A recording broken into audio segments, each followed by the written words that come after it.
Connecticut's #1 local news. This is Channel 3 Eyewitness News. Good morning, everyone. Thanks for joining us at 7 a.m. It is Wednesday, August 3rd. I'm Nicole Nalepa. We've got a close eye on the forecast for you this morning. Let's start with a live look outside over Mystic. There's the Basque Bridge. Some people already up early walking over it. It's going to be such a beautiful day. But things are going to start heating up around here. Let's get right over to Scott to check in when that will be taking place. Scott? Hey, Nicole. It is August 3rd, right? Yeah. I had to look. I know. We all have to look.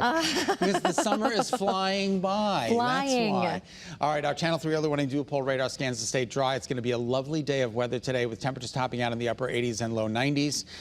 The humidity levels are going to be low, dew points in the 50s by later on, which is awesome. So today, a bit of a break. Tomorrow, not so much. And Friday, we've gone ahead and issued an early warning weather alert for both days. Record heat is likely tomorrow. The record, let's get to it.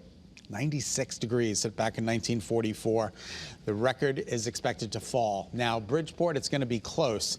93 set back in 1995. The record should stand for Friday, as we're expecting temperatures in the mid-90s for inland Connecticut, low 90s for the shoreline. So, but tomorrow is in jeopardy.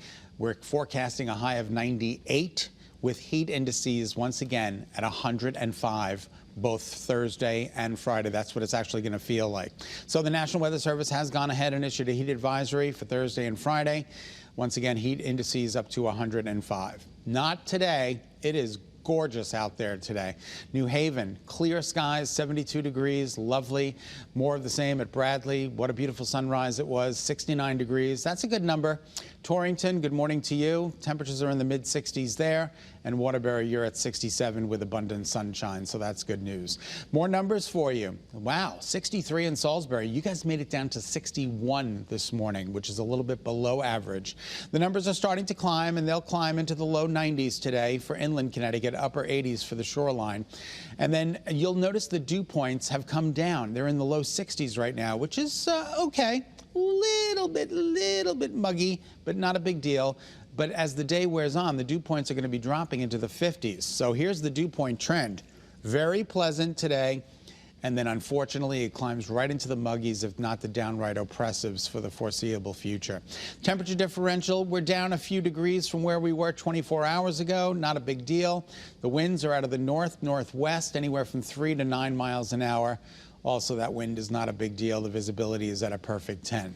Our satellite and radar confirms there's not a lot going on. There are storms up over the Great Lakes.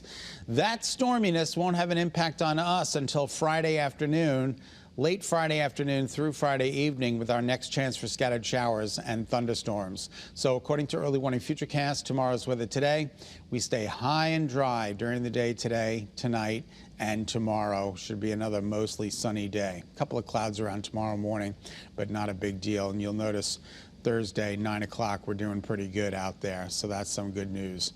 All right, let's just keep advancing this. You'll notice Thursday at 5 p.m., we're still good. Any storms? Now, it tries to hint at a little bit of a scattered shower up in northwest Connecticut Thursday evening, but I think it'll stay at bay. We're keeping our fingers crossed. All right, daytime highs today climb into the upper 80s, low 90s, sunny, hot, but lower humidity. And then your 7-day forecast includes that early morning weather alert for heat and humidity Thursday and Friday. Saturday, a better chance for showers and thunderstorms. Sunday, a lesser chance for showers and thunderstorms, but we can't rule them out. Monday, a chance for isolated showers and thunderstorms. More of the same for Tuesday as a front goes through, and that front will lower the temperatures for Wednesday, which is good news. All right, just about 7:04. Nicole, we'll send it back to you. All right, thanks, Scott. Right now, the state's hot weather protocol is in full effect as we prepare for this potential heat wave. The hot weather protocol allows state and local agencies to communicate and help people who may be struggling through the heat. So if you need a place to cool down, or if you know someone that does, make sure that they dial 211. Additionally, the state emergency management system is going to be having an ongoing dialogue with the utility companies just to keep tabs on updated weather conditions and how our state's power grid will be holding up with fluctuating supply and demand. And this morning, 2 defamation trials involving conspiracy theorist Alex Jones will continue. Sandy Hook families are suing in both Connecticut and Texas after Jones called the tragic shooting a hoax on his show. Channel 3 Eyewitness News reporter Roger Susanna now joins us live outside the Waterbury courthouse with the newest information. So, Roger, what is the latest with these 2 cases? Well, good morning, Nicole. You know, the 2 cases right now are in very different places. Here in Waterbury, jury selection is going to continue today. But down in Texas, yesterday, Alex Jones actually testified in person, and the judge in that case accused Jones of continuing to lie about the Sandy Hook tragedy and Sandy Hook families. And right now, Jones, who is, of course, the well-known conspiracy theorist behind the site InfoWars, is being sued by Scarlett Lewis and Neil Heslin down in Texas. They're the parents of Jesse Lewis, who was tragically killed at Sandy Hook when he was just 6 years old. Now, after that shooting, Jones said the incident was staged and was a hoax. He later did retract those claims, but he said a form of psychosis caused him to make those false comments. But Lewis and Heslin are now suing him for $150 million. Yesterday, Lewis and Jones sparred in court. I know you believe me, and yet you're going to leave this courthouse and you're going to say it again on your show. You're saying no, you just did it. I actually feel good because I get a chance to, for the first time, say what's really going on instead of the corporate media and high-powered law firms manipulating what I actually did. Now, Jones has repeatedly lost these lawsuits. In fact, 7 Sandy Hook families, along with an FBI agent, have already successfully sued Jones for defamation, but they do say he is hiding behind bankruptcy laws right now to shield himself from paying the money that he owes. Reporting live this morning in Waterbury, I'm Roger Susanna, Channel 3 Eyewitness News. All right, thanks, Roger. And now at 7:06, we continue to follow the latest in Guilford, where we've learned a person was seriously hurt after their car lost control and ended up crashing into a barn. This happened last night on Durham Road.